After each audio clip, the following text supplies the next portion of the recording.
Aktual na sigawan ni na Carlos Yulo at nanay niyang si Angelica Yulo kalat na kalat na.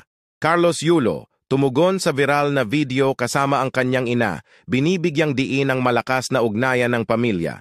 Isang nakakagulat na pangyayari ang bumuhos sa atensyon ng social media matapos lumabas ang isang video ng world-class gymnast na si Carlos Yulo at ng kanyang ina, si Angelica Yulo, na nagkakaroon ng matinding pagtatalo.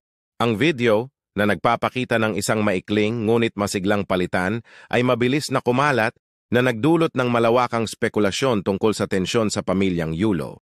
Ngunit agad na tumugon si Carlos sa issue sa isang taus-pusong post sa social media. Malapit kami ng aking ina at tulad ng anumang pamilya, may mga pagkakataon kaming nagkakaroon ng hindi pagkakaintindihan.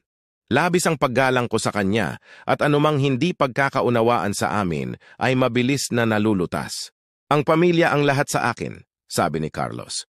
Nagpahayag ng ginhawa ang mga tagahanga, binibigyang diin ang matibay na ugnayan ni na Carlos at kanyang ina na palaging naging suporta sa kanyang karera. Sa kabila ng kaguluhan online, tinitiyak ni Carlos na nananatiling matatag ang kanilang relasyon. Nagbigay din ng pahayag si Angelica Yulo na nagsabi, "Si Carlos ay palaging aking pagmamalaki.